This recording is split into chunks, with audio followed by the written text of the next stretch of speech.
It is time for the CBSN Minnesota Morning Update. How's it going? I'm Jason DeRusha. Thanks for hanging out with us online today for your digital news update. Oh, did you guys know it's hot? Did you know it's hot? We're going to tell you it's hot. We're going to tell you how hot it's going to be, and we're going to tell you it's going to be hot tomorrow. We start with how hot it's going to be. It's already hot. Later today, it's going to be hotter, and then a little hotter. There's a chance for an isolated storm. 93, how's that sound for you? Yeah, it sounds great, doesn't it? Sure it does. Want to see that? I called the band in and had them whistle. And here's your 7-day. That's great, isn't it? Yeah, 94, 95. Do we believe this forecast for Friday and Saturday, or do we think the weather team is just trying to sell, hey, at least it's not going to be 90? We'll see. I'm skeptical, but that whole week, that's another 7 days. You know, average temperature right now, I think it's 75. So here's the heat. We were going to ask you a question about the heat, but I have to say, like, I don't know how you feel about these questions, but I'm fed up with them. Which you like better, 92 or 40 below? Who cares? It's not a choice. What's the difference? It's ridiculous. Would you rather be shoveling snow or wiping sweat? Would I rather win $1 billion or a gazillion dollars? Don't matter. It's not happening. So instead, we're going to ask you about board games. Yep. I love board games. Family game night. Oh, always good. But sometimes there's a fight. Sometimes there's a feud. There's a new poll out, and it says 22% of people have banned a game in their house because of fights. Monopoly, your #1 game for fights. But there are others on their list, Uno and Sorry, and we wondered this. For your family or your childhood, have you ever banned a board game? And what is the board game most likely to lead to fights? I am surprised Uno and Sorry were on the list. Is Sorry that controversial of a game? Sorry is like one of the, it's kind of a, well, you know what? Now that I think about it, we've had fights with Sorry because you can choose who you want to pick on. So that must be it. Uno, I don't really understand unless you're fighting about rules. Monopoly, sure. So anyway, what are the other board games that you fight about? I have a game that was a constant source of fighting in the DeRusha household growing up, so much that we banned the game. So let's hear it. Let's talk about board games. And you also in the comments can thank me for not asking you about the heat. It is so hot that the Minneapolis Public Schools had to take action, though. You know, it's a reminder that so many of our schools are not air conditioned, and 15 in Minneapolis have sent the kids home and said, look, unsafe to be in the school. You can learn from home. They'll do distance learning today through Thursday. The district said those 15 schools just don't have full air conditioning, and if there are program, you know, events or after school stuff or whatever, all of that canceled over the next couple days. As the heat wave does roll on, we have been kind of covering this interesting issue about lifeguards. There has been a shortage in lifeguards for a couple years now. It's been building. But the pandemic exacerbated the problem as people perhaps found other jobs, younger people not spending time in swimming pools, so not kind of getting into the lifeguard pipeline. And so the Metro and Greater Minnesota experiencing a lifeguard shortage this summer. We're seeing it all over the place. Pools that have to close in various communities, beaches that are unsupervised that would normally have a lifeguard. The good news is if you're a teenager looking for a job, this is a great one. Lifeguard training courses starting to fill up. Of course, what's the problem with lifeguard training courses like this one at the Ridgedale YMCA in Minnetonka? Well, there aren't enough people to teach them. Every single YMCA is having a shortage, and we're struggling to find staff to not only run certification classes, but simply lifeguard the pools, teach swimming lessons, and it's just a trickle effect that impacts every single program we run. YMCA raised the starting hourly wage for lifeguards to try to get more people to apply. It's offering to cover the training costs, and all of that hopefully will help solve the problem a bit. Today, a man is going to make his first court appearance, and this is just absolutely This story was heartbreaking from the beginning, but now learning this guy's going to court in connection to the shooting death of his 14-year-old stepson. So Damaris Ekdahl, we told you about Damaris. He died Saturday night. He was at a graduation party in Woodbury. Family tell us he was kind of hanging around with his older brother and cousins at this graduation party. But Damaris apparently called home and said, you know, I don't know about this. It's not feeling good. Well, investigators say Ekdahl's stepfather, Keith Dawson, had heard that some people at the party were messing with his kids, maybe because of this call Damaris made. So stepdad drove there and opened fire on another SUV to try to scare them. Well, then Dawson told detectives he didn't know that his own kids were following him in a different car. So Dawson, according to police, opens fire on this group. This other group returns fire, and a bullet went through the trunk of the vehicle that his own stepson was in, and it killed his stepson, the 14-year-old. Dawson charged with several felony counts. Still got to find who fired those shots that killed that 14-year-old. But heartbreaking and reckless on both sides if these allegations are true. The FDA has approved the first new treatment for Alzheimer's disease in nearly 20 years. This is exciting news.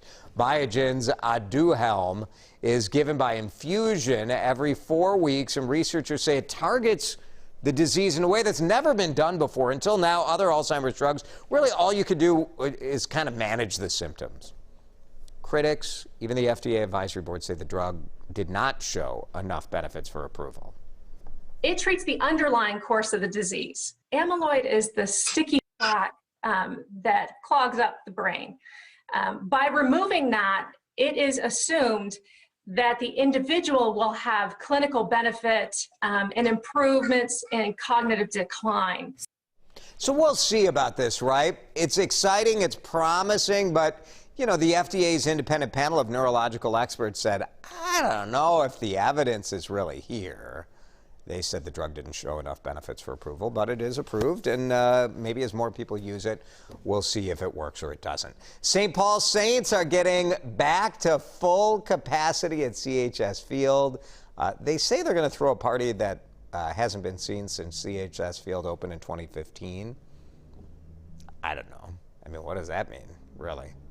Well, they want you to show up. It's reopening day. First time in more than 600 days, CHS Field will be open to full capacity tonight. And here's the deal. There are tickets available, lots of them. There's 7,210 seats. Saints have not played in front of a full wow, who knows when the last time they had a potential of a full crowd was September 2019. I'm not sure when their last sellout was. But Byron Buxton is going to be playing today as part of a rehab assignment. So I know it's going to be hot, but go to a Saints game tonight. How fun would that be? You get to see Byron in the outfield, and you get to be part of reopening day. Minnesota lawmakers are expected to be back at the state capitol next week for a special session. As always, we just load up the dump truck and say, here are all the issues. You guys couldn't deal with it while you were working in the entire session. But why don't we pass a bunch of stuff that no one in the public really gets to weigh in on? Isn't that great? Democracy. To your budget is what they really have to do. Craft brewers and the restaurants and the bars have been working hard over this last year to try to change some of the state's liquor laws. Bear in mind, it took about 25 years to get Sunday liquor sales here in Minnesota, but they're giving it a go for these to-go cocktails. It's like you could go to a restaurant, maybe take a little cocktail kit that was already made home. Breweries want to get rid of the growler limits, the bigger craft brewers. There is bipartisan support for a lot of this. Now we need to get out of the business of regulating what is a legal business and make sure that the product is available for everybody and make sure to grow those businesses in Minnesota and our small communities as well as everywhere in the metro. We need it for our business recovery, and we need to get out of the way. I'm tired of sending businesses to Wisconsin and our border states. And we've seen it. Stillwater's Liftbridge Brewing said it expanded to Wisconsin because of Minnesota's restrictions. Tattersall Distilling opening a place in Wisconsin, same thing. The session is supposed to begin next week on Monday. Just because there's bipartisan support to this doesn't mean that the leaders are going to bring this up for a vote. So that's always the question. We will see. Some talented Minnesota students took over a Minneapolis street. 6, 7, 1. This is so cool. I was a high school theater nerd. I was in all of the musicals. And to be able to perform on Hennepin right in front of the State Theater, how cool, right? Hennepin Theater Trust. Look, they had a full crew out there to record the Spotlight Showcase, which recognizes achievements and talents in the high school theater community. I will tell you that the high schoolers of today are about a bazillion times more talented than I was. The finished product will stream online 1 week from today. Good for them. To my hometown, adopted hometown, Maple Grove. From our Maple Grove Bureau, we bring you bears. There's Mama and Baby. Bonnie Weber Milton found the black bear and her baby just kind of making themselves at home, which is nice. The Weber Milton family always open to visitors, always opening their backyard to whomever might need a drink or a snack. And the baby was taking the beverage, and the mama was hungry for birdseed. And just super generous of the Weber Miltons opening up their backyard. Could you imagine? You're just sitting on your deck. You're like, yeah, what's that? Bah! Nope, I didn't hear any screaming. Just record the video, because we will play it here on the CBSN Minnesota Morning Update. Let's talk about family fights over family game night. Oh, you know how this goes down, right? It's mom, it's grandma saying, could we have a family game night? We're all gonna come together. You're gonna put down your devices. We're gonna spend quality time together. And instead, full-blown family warfare breaks out. Peggy Westlander Adler, we had to ban Hungry Hippos. The grandkids got in fights over it. That is amazing. Hungry Hippos is awesome. It's an awesome game. Thanks, Peggy. Sherry, growing up, we banned Scrabble. See, this is where it goes down. Dad pouts when he loses. There's always a sore loser in every family, right? And if you're thinking, gosh, I don't know who the sore loser is, it's you. Thanks, Sherry. Annette, we've never fought over a game. Come on, it's a game. We like to get competitive over the Super Bowl, though. Good for you, Annette. Here's Todd, the old version of life. Oh, I remember that, the revenge spaces. That would cause some bad feelings. Monopoly is still the worst. Oh, Todd won against his wife within 15 minutes of playing. Todd, I can imagine that that night did not end up as you might have hoped. Thanks, Todd. Bradley, Monopoly again causes tension. Uno is irritated. Gets him irritated. Ooh, Settlers of Catan. That's a good game. But Bradley says he never wins. Yep. Maybe you need to ban that. In our family, it was Pictionary. Pictionary, every time we had fights. It was Pictionary, we'd play win, lose, or draw. Remember that old TV game show? I think Bert Convey or Burt Reynolds? Both of the Burts, I think, were involved in that show. They're all, it's always, you look at, what is that? Why'd you draw that? So many fights. My brother would get so mad. And then, banned. That was it. All right, maybe plan a board game, family game night tonight as you stay in the air conditioning. Because I don't know if you heard, it's going to be hot. You think we'll talk about the heat tomorrow in this thing? Maybe. Tomorrow, our question for you, where are you chafing? So look forward to that on tomorrow's edition of the CBSN Minnesota Morning Update.